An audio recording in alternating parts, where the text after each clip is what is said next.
आदरणीय अध्यक्ष जी, ये वो सदन है जहां पंडित जी को इसलिए भी याद किएगा, अनेक बातों के लिए याद करेगा, लेकिन हम जरूर याद करेंगे इसी सदन में पंडित नेहरू का at the stroke of midnight की गूंज हम सबको प्रेरित करती रहेगी। और इसी सदन में अटल जी ने कहा था, वो शब्द आज भी गूंज रहे हैं इस सदन में, सरकारें आएगी जाएगी, पार्टियां बनेगी बिगड़ेगी, लेकिन ये देश रहना चाहिए।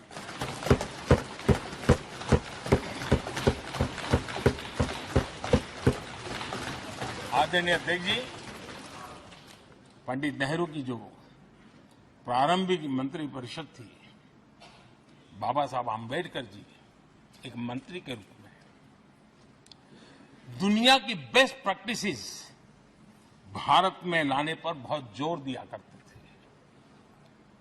फैक्ट्री कानून में अंतर्राष्ट्रीय सुझावों को शामिल करने पर बाबा साहब सर्वाधिक आग्रही रहे थे और उसका परिणाम आज देश को लाभ मिल रहा है। बाबा साहब आम्बेडकर ने देश को नेहरू जी की सरकार में वाटर पॉलिसी दी थी और उस वाटर पॉलिसी बनाने में बाबा साहब आम्बेडकर की बहुत बड़ी भूमिका रही थी। आदरणीय अध्यक्ष जी,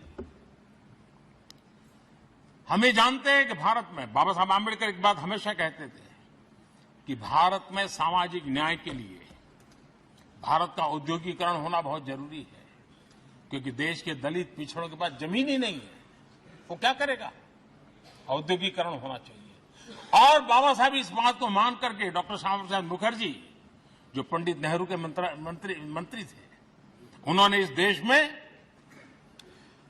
और पहले वाणिज्य मंत्री के रूप में और उद्योग मंत्री के रूप में उन्होंने इंडस्ट्री पॉलिसी इस देश में लाई थी।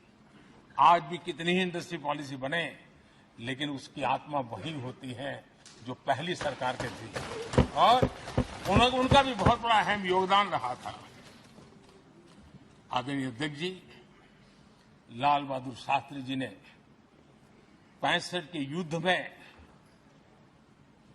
हमारे देश के जवानों में का हौसला बुलंद करना, उनके सामर्थ्य के लिए को पूरी तरह राष्ट्र में झोंक देने की प्रेरणा इसी सदन में से दी थी लाल बहादुर शास्त्री का। और यहीं पर उन्होंने ग्रीन रिवॉल्यूशन के लिए एक मजबूत नींव लाल बहादुर शास्त्री जी ने रखी थी।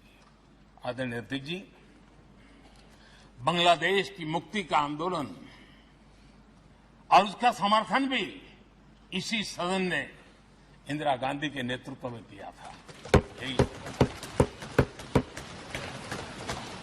इसी सदन ने इमरजेंसी में लोकतंत्र पर होता हुआ हमला भी देखा था, और इसी सदन ने भारत के लोगों की ताकत को एहसास कराते हुए मजबूत लोकतंत्र की वापसी भी इसी सदन ने देखी थी। वो राष्ट्रीय संकल्प भी देखा था, ये सामर्थ्य भी देखा था। आदरणीय अध्यक्ष जी, ये सदन इस बात का हमेशा ऋणी रहेगा, क्योंकि इसी सदन में हमारे पूर्व प्रधानमंत्री चरण सिंह जी ने ग्रामीण मंत्रालय का गठन किया था, रूरल डेवलपमेंट मिनिस्ट्री। इसी सदन में मतदान की उम्र 21 से 18 करने का निर्णय हुआ था, और देश की युवा पीढ़ी को इसका योगदान देने के लिए प्रेरित किया गया, उत्साहित किया गया था। हमारे देश ने गठबंधनों की सरकारें देखी, पीपी सिंह जी हो, चंद्रशेखर जी, और बाद में एक सिलसिला चला। लंबे अरसे से दिशा में देश जा रहा था, आर्थिक नीतियों के बोझ तले देश दबा हुआ था, लेकिन नरसिम्हा राव की सरकार थी जिन्होंने हिम्मत के साथ पुरानी आर्थिक नीतियों को छोड़ करके नई राह पकड़ने का फैसला किया था, जिसके आज देश को परिणाम मिल रहे हैं। अटल बिहारी वाजपेयी जी का सरकार भी हमने इसी सदन में देखी। सर्व शिक्षा अभियान देश में आज वो महत्वपूर्ण बन गया है।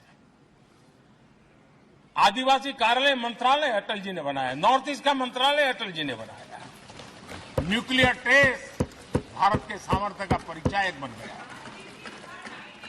और इसी सदन में मनमोहन जी की सरकार कैश फॉर वोट को भी, उस कांड को भी सदन ने देखा है।